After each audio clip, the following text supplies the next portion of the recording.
into our tabletop exercise. We do need 4 volunteers to participate.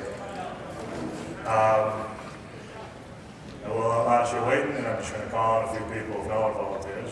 Come on, people, let's go. It'll be fun. It's a role play exercise for tabletops. Come on up. Come on up. Thank you very much.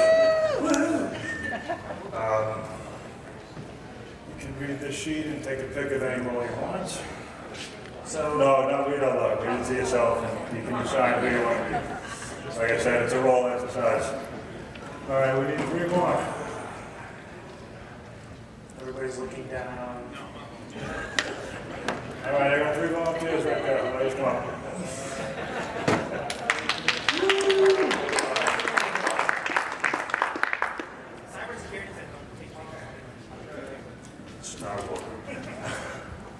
Okay, I'm going to introduce my co-host. I'll introduce himself. Hi, everyone. I'm Rob Henley, co-founder and CEO of Henley Security. Happy to be here today. Henley Security is building software to help modernize tabletop exercises. Today we'll show you one example of that.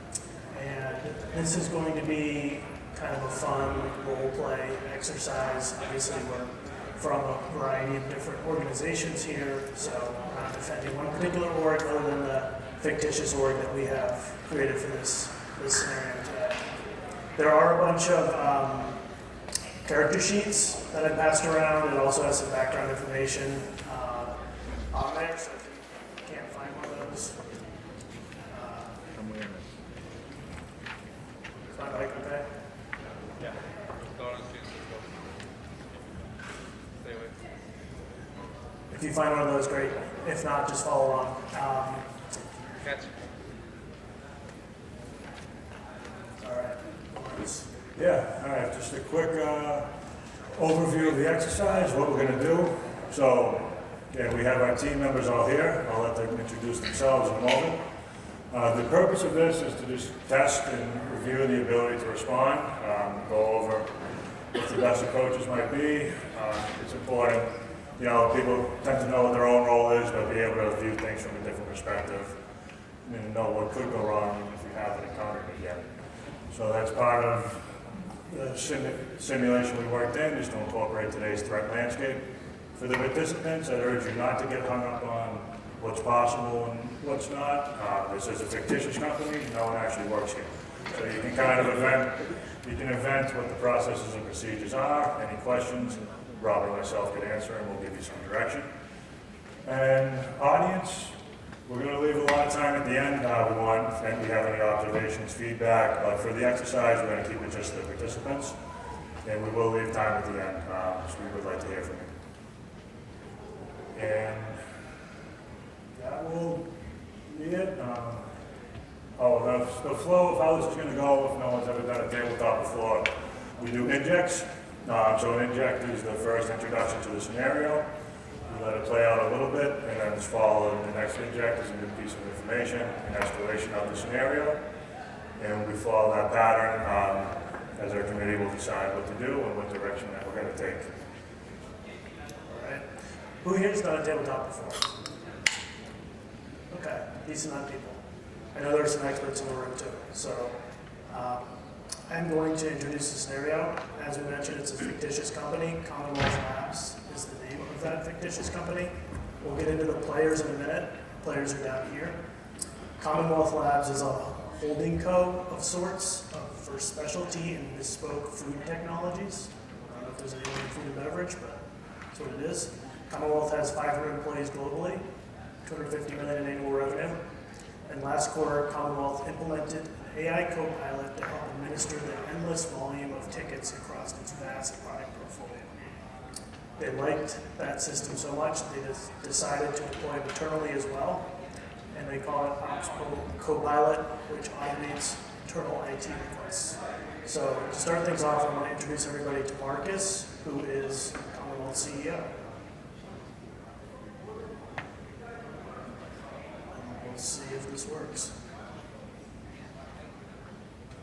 Technical difficulties, sorry.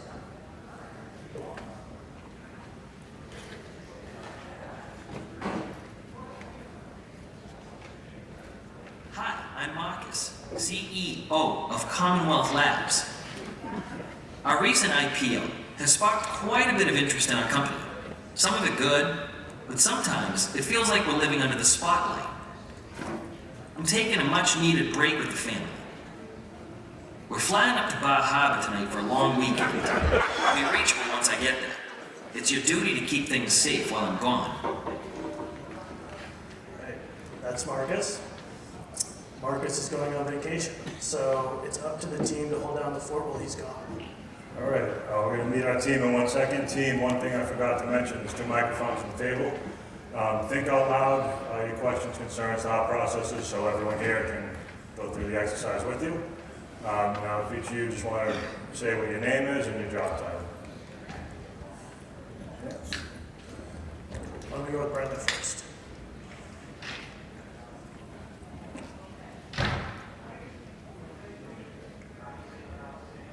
That's it? Go. Hello, I am Brenda Firewall, a walking encyclopedia of security acronyms. Just your name and your Oh, title. it's a name? Sorry. I am Brenda Firewall, CISO. Tessa Ticket, help desk agent.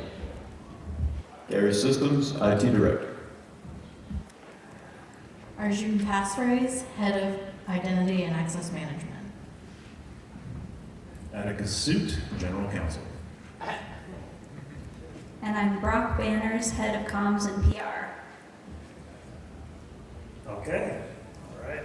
Those are our players.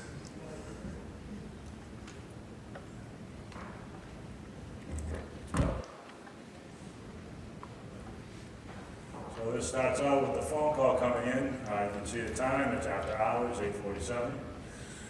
Hey, it's Marcus. I'm boarding for Bar Harbor. The board deck is stuck behind your new MFA. I can't receive push approvals in airplane mode. I need a 90-minute exception on my laptop now. Tag this P1 and escalate to ops. This is make or break. Marcus also followed up on Teams with a message. So, help desk analyst Tessa Ticket got the call. Tessa, what should you do? Yeah, let's go. Should he grant it? Should he seek approval? Should he call Marcus back and ask about his vacation? All right. First instinct is this is the CEO, so I want to confirm this. How are we gonna do that? All right. So our decision is to seek approval. Let's have a quick discussion about that. What concerns we might have. Are we treating our CEO differently? And how might we confirm that out of band? It's still on Tessa. All right. Okay. Concern is we don't want to. If this is some kind of phishing attempt, we don't want to let someone else into the CEO exception. This shouldn't be really treated differently than anyone else, with that exception of like CEO. Out-of-band confirmation, phone call, but we have to place it, we can't have a call in. That is fair. In general, most CEOs, when they say now, they mean now. They are treated different. Just keep that in mind. In a perfect world, not, but that's the case. Okay, we decided to seek approval. So Tessa created this help desk ticket, set it to P1, for Marcus's request, asked for the 90-minute MFA exemption.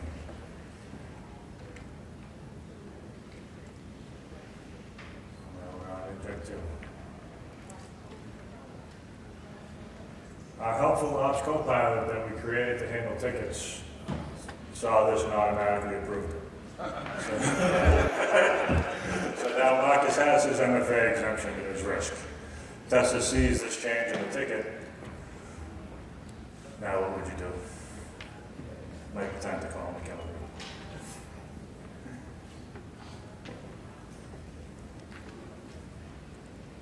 Don't everybody jump in at once. All right. call someone for help at this point if you think you have to.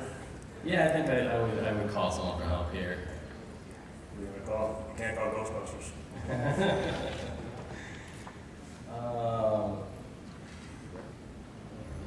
That's patient enough here.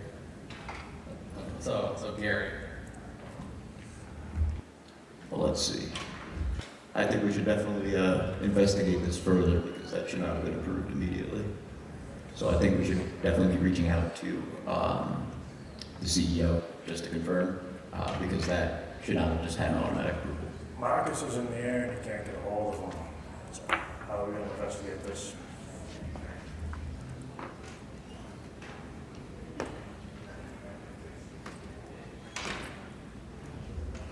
Another option is to contain or mitigate.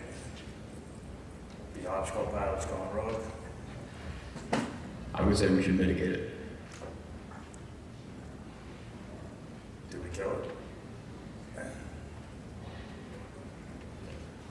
What other tasks is it running?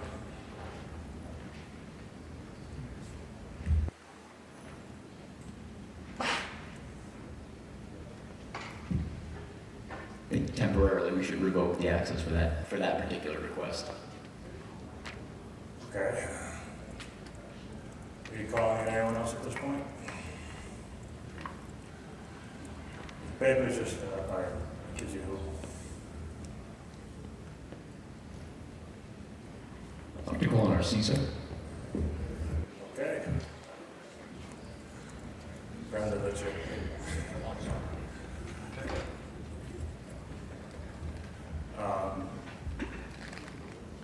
All right, so Gary, what did you do with the offshore pilot for the moment? Was it off? Is it still running?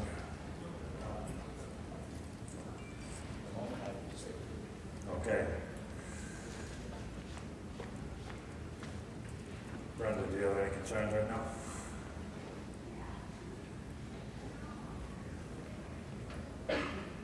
Yes. That's why you're getting paid. All right.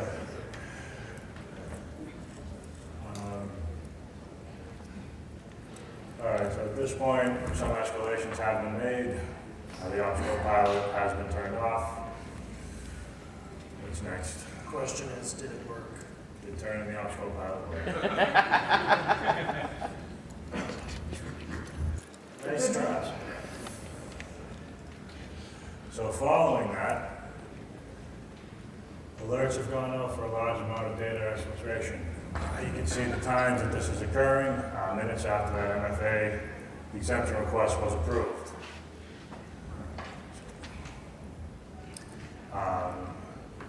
Do you want to go right into the next one?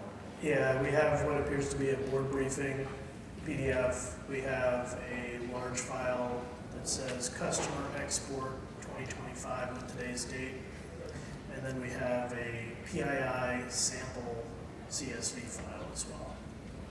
That was downloaded by Marcus's user. All in a span of 3 minutes after the Ops Copilot granted access. Yeah. From an IP address that is outside of our geographic range. Good catch. All right. Following up on that. All right, after some thorough investigation, Brenda and Gary have found this prompt that was injected into a knowledge base article for BIP travel, auto-approved with tag P1. If you can see the time, this had been put in 10 hours earlier that day by another co-pilot bot, indicating that this was pre-planned prior to the original call from Marcus. There was more evidence of a breach here.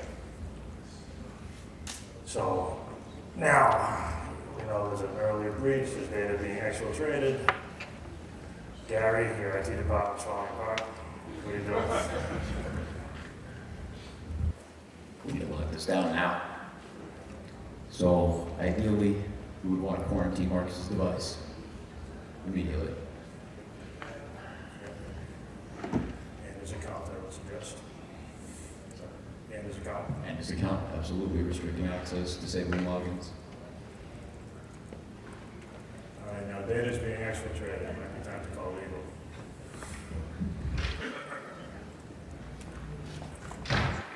Yup. So, you know, my first handful of questions here are, who are we calling outside the organization? What support do we need? Because this clearly is bigger than what we are capable of handling at the moment. So, you know, lining up those outside resources, making sure that the IT team has what they need. And then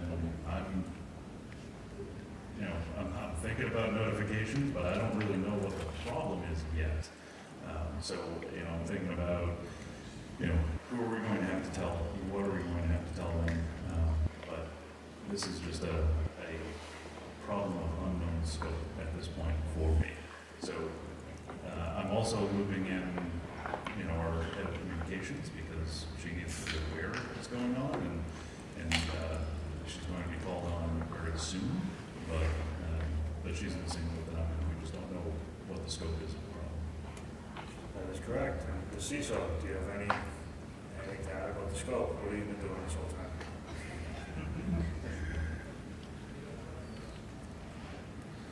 You are getting fired tomorrow. I told you so.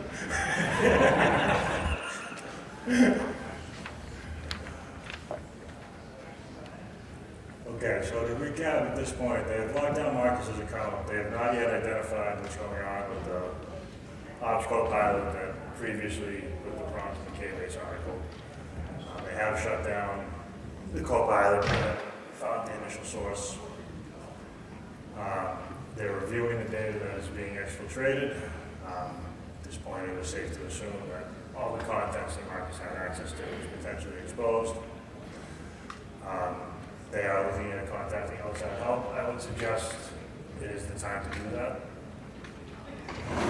Rob, anything else you can add? No, let's see what happens next.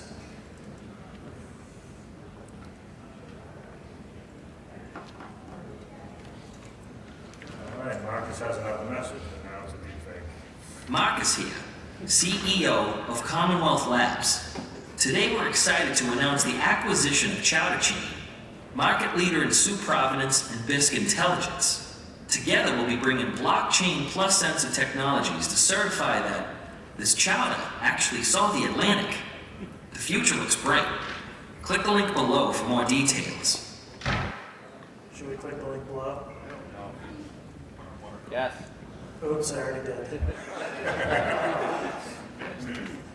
It looks like the sample file that was one of the downloads. It appears to have a lot of customer information.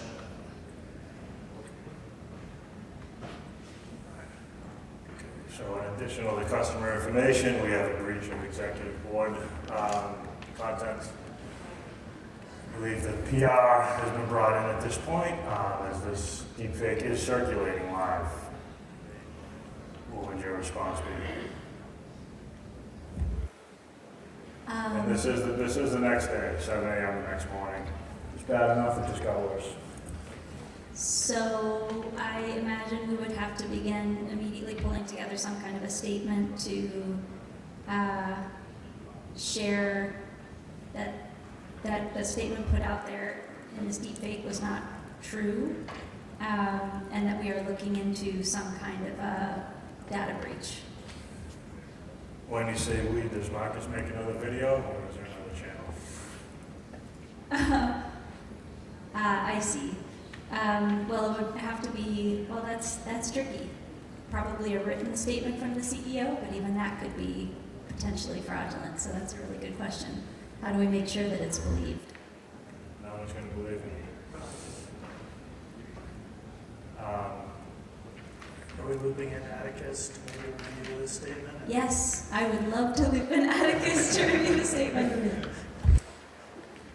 So we're leveraging your, Brock's.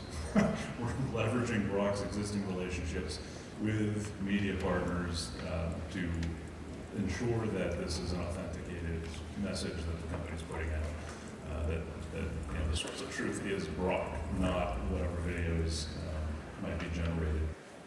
And I'm also recalling that Marcus mentioned that there was a recent IPO, so now I'm thinking, you know, we've got a real ticking clock in terms of our SEC notifications. You know, we don't know how this happened or anything.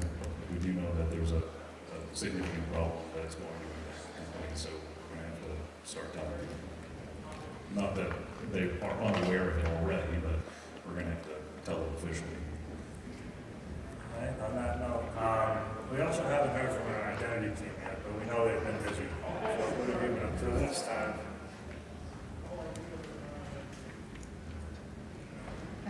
We've been up to looking over, you know, all the logs on our side to say what kind of access the bad actor was given in terms of what he could see, like where he could see it. And essentially at this point we're locking everybody else down too, just in case they, the If we lock fake everyone else Marcus. down, the business can't function. More like from an admin side, locking people Okay. down, reviewing everybody's access, reviewing the location, the IPs and everything. So that's what we're up Did to. Marcus ever get access back, or is he still on the others? No, he's still not. Okay.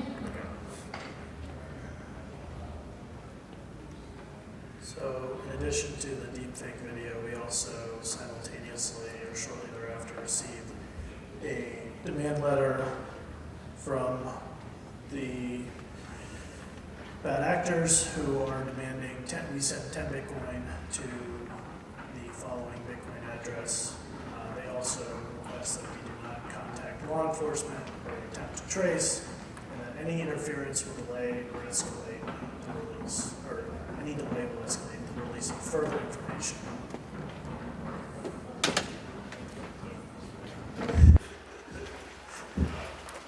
First thing to do is contact law enforcement. You know, so I love negotiating. No problem negotiating with these guys because that doesn't necessarily mean we're paying anything or, you know, we want to notify law enforcement. We want to make sure that the PR statements that we're putting out can say that we are working with law enforcement.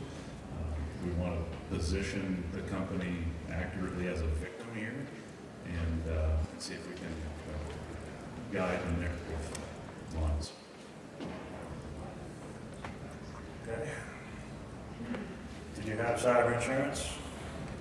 We do have cyber insurance because we're not dummies. But so we've notified the cyber carrier. You know, it seems like something that we're likely going to make a claim on. Our policy probably says we have to notify them whether we're going to make a claim or not, so we're keeping them in the loop. But I'm also concerned that, you know, for the scope of damage that seems to be evolving here, we're probably underinsured. But that's put a pin in that for a later date. They did not approve your AI Ops Copilot for tickets, so they're not paying anything. There's always courts, but yeah.